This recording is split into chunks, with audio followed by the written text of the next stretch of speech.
Well, this is really a treat. We have the opportunity to learn right now from one of the leaders of this project and one of the participants, therefore leaders of this project. So I get to introduce Diane Titche right now and Tracy Yaks. Diane will start with us today, and she'll update us on the network's efforts around culturally responsive pedagogy.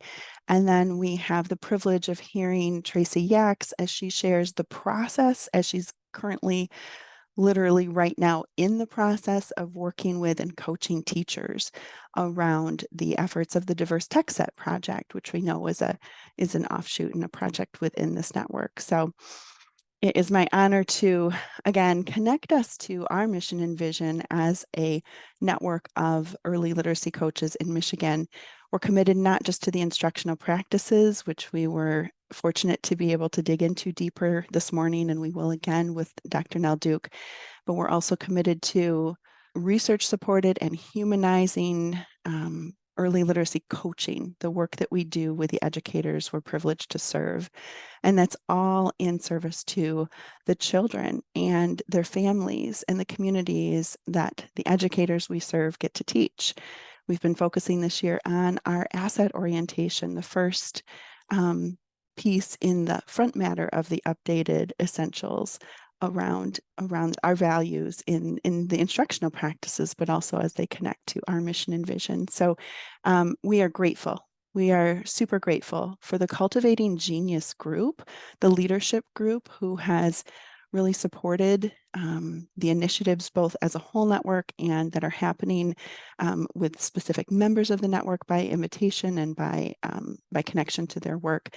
That Cultivating Genius leadership group started with us when we knew that we wanted to do a book study around the book Cultivating Genius by Dr. Gholdy Muhammad. And then their leadership has continued to support us as we think about enacting not only the pursuits, but also taking that into specific projects like the Diverse Tech Set project, which we've heard about. All were invited into thinking about joining that work. And then we heard a little bit of an update. There were some slides shared last month, but now it's time for us to get a little bit deeper into understanding their work and understanding the resources that will come out of that project by the end of the year. In May, then, we will come back to this for another bit of time so that we can hear the rest of the story from what Tracy and Diane are going to lift for us now about the actual work happening right now. And then at that time, we'll think about what other opportunities might be important for the network to expand this work.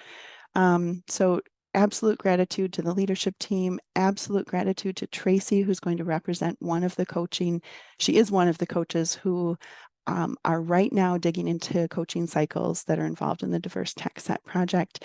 And we are super excited for the reality of the work that you're going to bring us today, the actual work, the rolling up your sleeves and digging in work that you've been doing so beautifully together as a team. Thank you, Diane. Thank you, Tracy.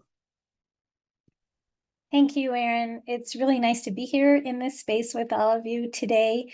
I'm going to talk fast. I'm going to go through this fast because we want to try to stay on schedule. So far, so good this morning. But you will have a link to the slides with all the links that I'm going to share with you, so you'll be able to go back and access these. So Erin talked a little bit about the foundation of our work and our timeline. It really started in 2017 with research that Dr. Ashlyn Curry did that also concurred with research from Nell Duke and Tanya Wright about the lack of high quality read aloud practices in classrooms.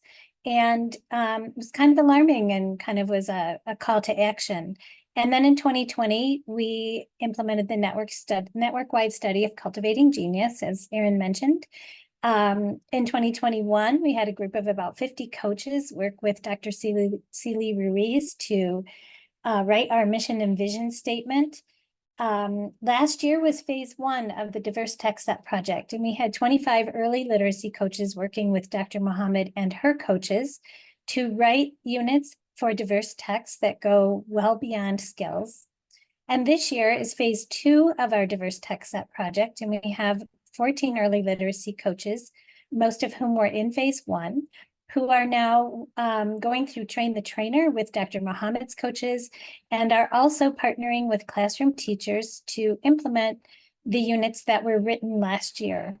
And so in a little bit, Tracy's going to tell you about her journey as a coach in the project and where she is right now in terms of coaching the 2 teachers that she is working with in implementing the project. So these are the phase 2 participants. I'll give you just a second to glance over that list of wonderful coaches who have really committed a lot of time and effort and even some personal struggle occasionally to make this all come to life in our classrooms. And this will show you where across the state those coaches are working. So we're having a pretty big impact across the state, and we are really excited about that.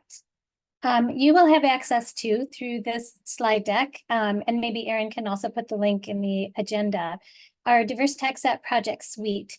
Melissa Waringa developed this for our coaches who are in the project, but now that we are introducing the project to the network as a whole, we want you to have access to this as well.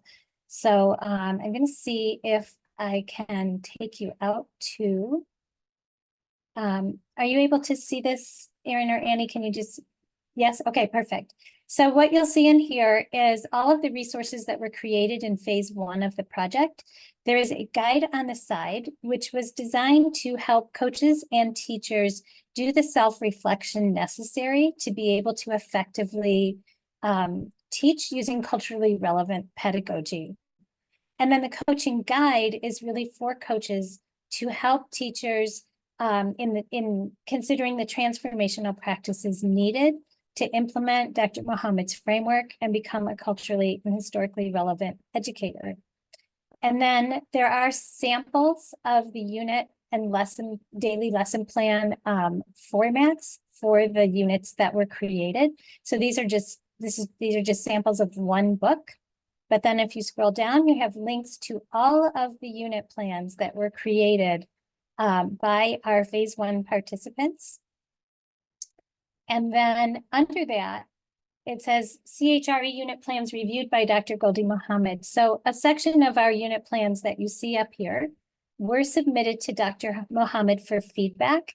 And then those were put into a more formal format.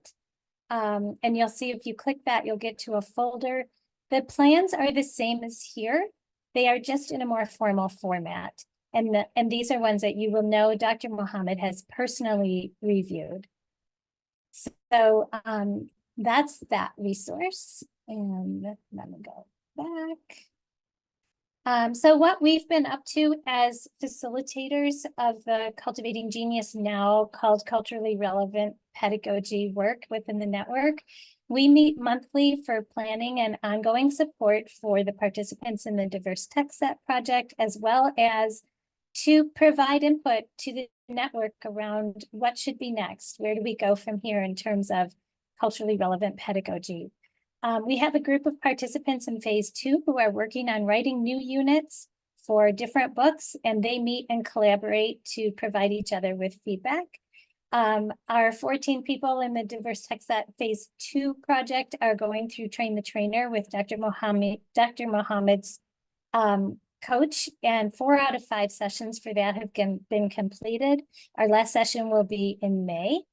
And coaching cycles for the Diverse Tech Set project are starting now. Some of the coaches were, beginning to work with their teachers end of January. Others are just getting started now. As part of this year, we are doing an informal data collection, which includes a student pre and post survey with just a small section of students in each of the participating classrooms, a teacher pre and post survey for each of the teachers who are implementing these units. And at the end, we will do a coach survey to get feedback from the coaches around how it went, how the resources are working, what we can do to continue to make this process easy for you to implement. In March, we have a group of 4 of our participants presenting a session at MRA, bringing joy to Michigan classrooms through culturally responsive read-alouds. Where we are heading with this work in next year, we hope to launch some study groups where new participants can join the Diverse Tech Set project and our previous participants can continue the work.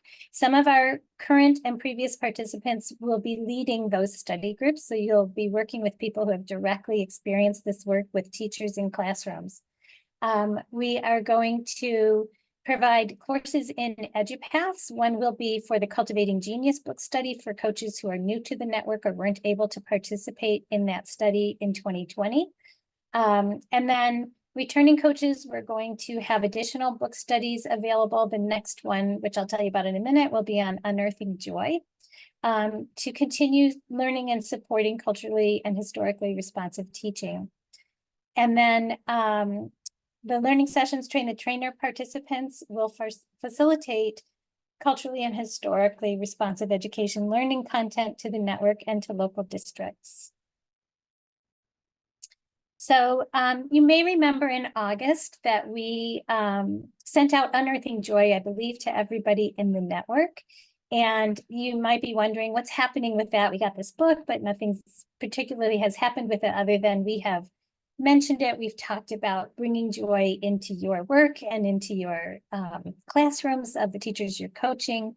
So here's where we are with that. In October, we focused on asset-based coaching, which is definitely a part of Unearthing Joy, focusing on the genius and joy of our teachers, our students, our families.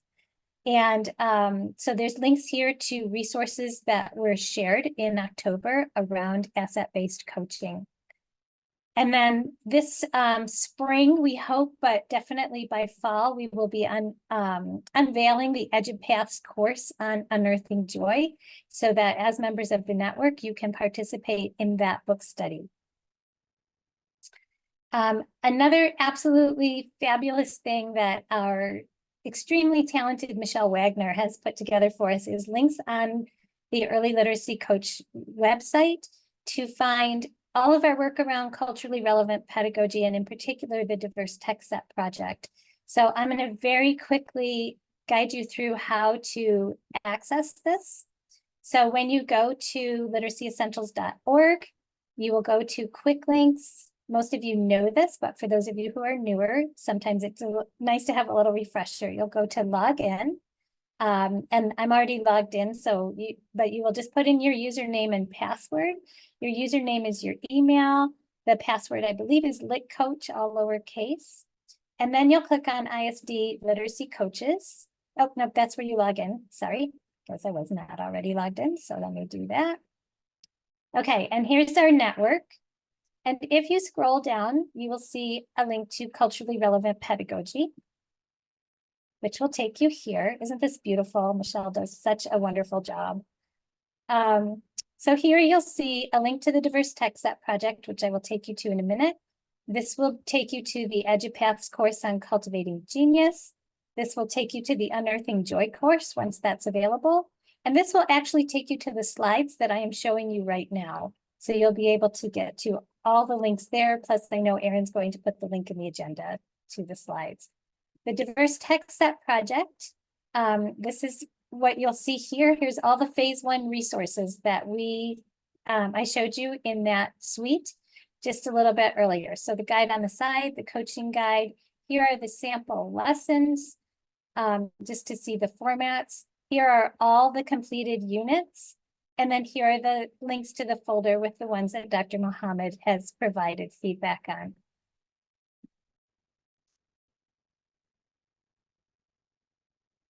Okay, so now it is my great pleasure to introduce Tracy Yaks to you. Most of you know her. She has shared her gifts with the network before. She has been teaching for 25 years, or in education for 25 years, 29 years, sorry, 25 of those were as a special educator, and she joined the network as part of Oakland Schools ISD in 2020. She actually wrote the unit plan for Milo with Dr. Ashlyn Curry and Jacqueline Mitchell. So that is the book that she is using as she is coaching 2 of her teachers through implementing the Diverse Tech Set project. So she's going to be the bridge for you between having the unit plans in your hands, now that you'll have the links to all of them, and the process of actually implementing them with teachers. So Tracy, it's all yours. Thank you, Diane. As it was stated, if you want to go to the next slide, please. I am part of Oakland Schools, ISD, but I work specifically in Ferndale schools. If you're not familiar with Ferndale, we border Detroit on the northern border along 8 Mile. We are basically made up, we are about 50-50 as far as race, African American and white students, with about 60% of our students on free and reduced lunch. Just to kind of help give you a background of my district. So I work all day in my district between 2 buildings. And this is my 4th year as a coach. And so my journey kind of started with the mission and vision work. I was a part of that program, and from there went to the first phase of the diversity text. And really what this project means to me is really because our district is so diverse, we still have that achievement gap that most districts are facing as well. And so I have really been kind of diving into what additional changes can we be making to kind of help support our students. And so that was really my motivation and my why to get a part of this program and work with these teachers. So if you want to move to the next slide. So the way I approached this is I basically started this year with already doing some coaching cycles with these 2 particular teachers that I am working with currently. So it is important to build those relationships with the teachers and the students, but since I had done some prior coaching cycles back in October, those relationships have kind of already been established. And then in November, I invited the teachers. We met after school and I explained the program and the process. And they were chosen because of an interest in this type of work. And they both readily agreed to take this journey with me. In December, I gifted them both the copy of Cultivating Genius before we left for break for them to kind of dive into the book and start becoming familiar with the work. And then in January, we had the orientation as part of the project. And so that's when Diane and the team kind of laid out some additional information for them. So all of this happened prior to us starting. So as Erin had mentioned, I am like right in the project right now. I started with 1 teacher last week and I started with another teacher this week. And so I just wanted to go over kind of my approach to how I designed the coaching cycle with both of them. Diane, you can go ahead and advance. And this was kind of my thought process. So I'm just going to share how I planned it and my thought through the activities. So I broke up the coaching cycle really into 4 main components.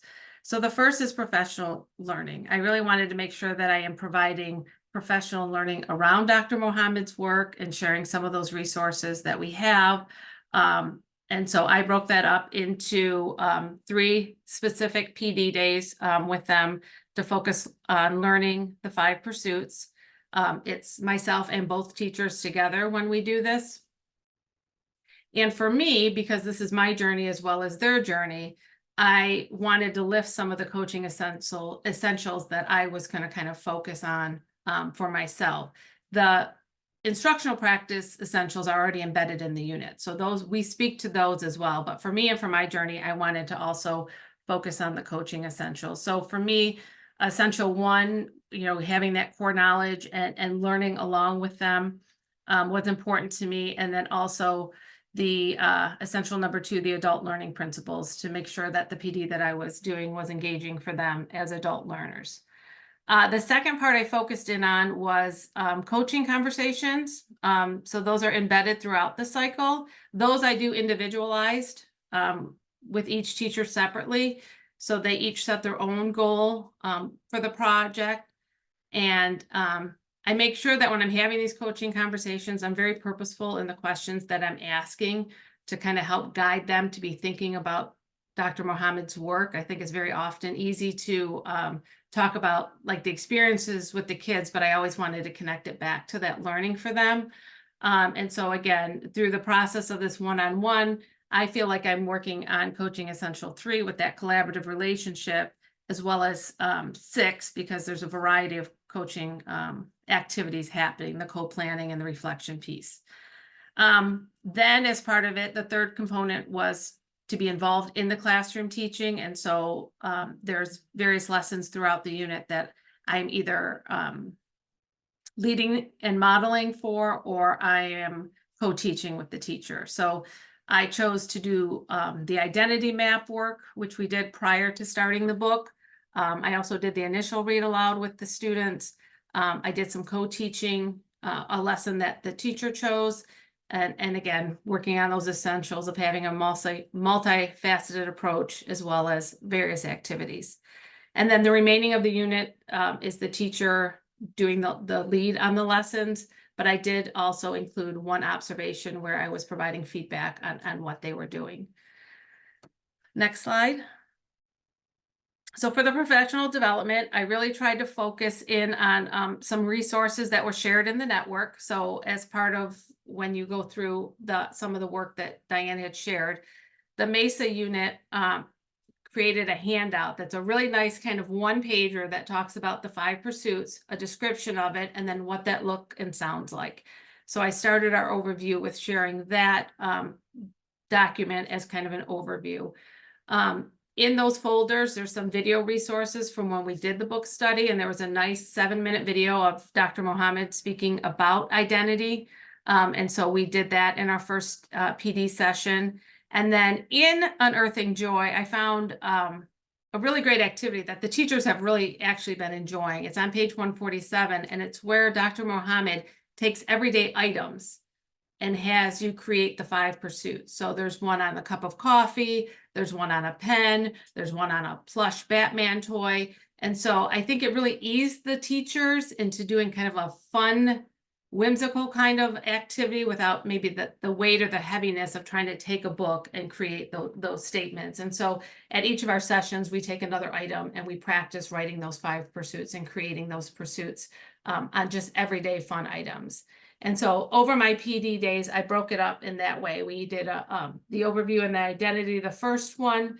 Day 2, we really talked about the differences between skills and intellect. There's a picture, I kind of described the two, and then I had sticky notes with some I can statements.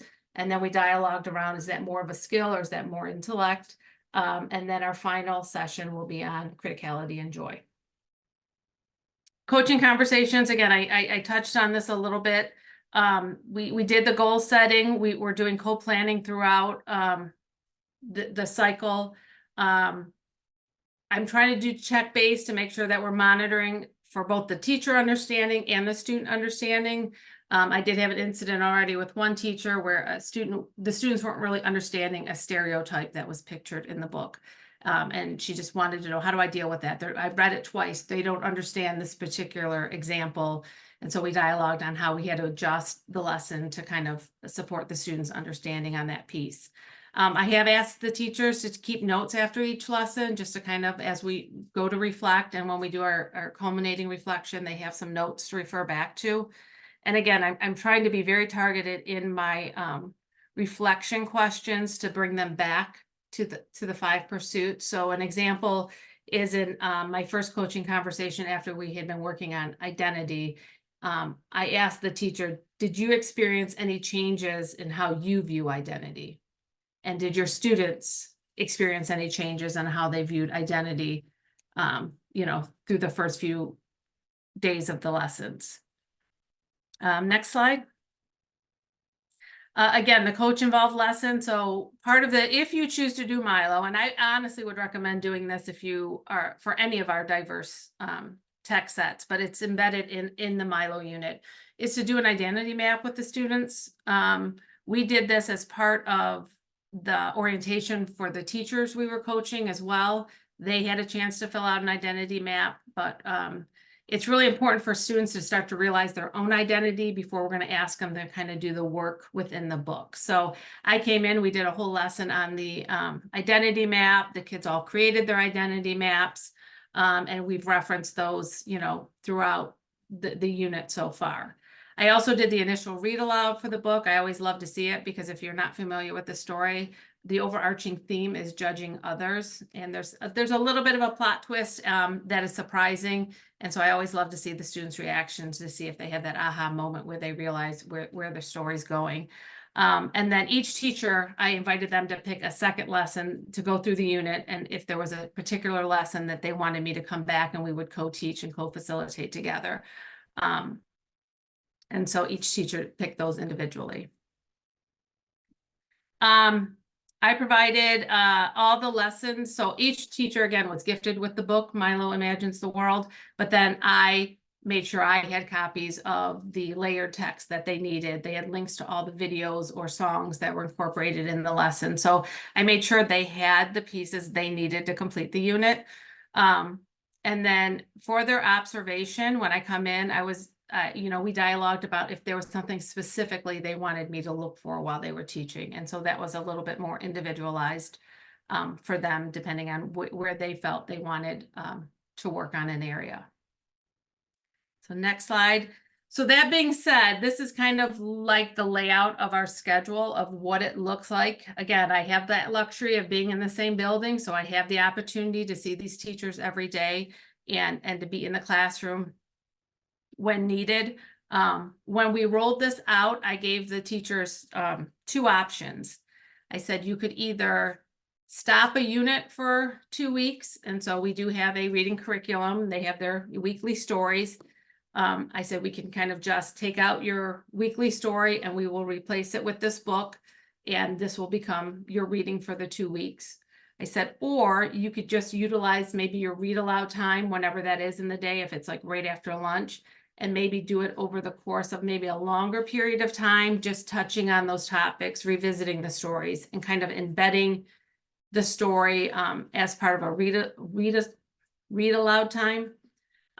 Both of my teachers wanted to kind of do the 2-week unit as a whole study within their classroom. And so this is kind of how we mapped it out.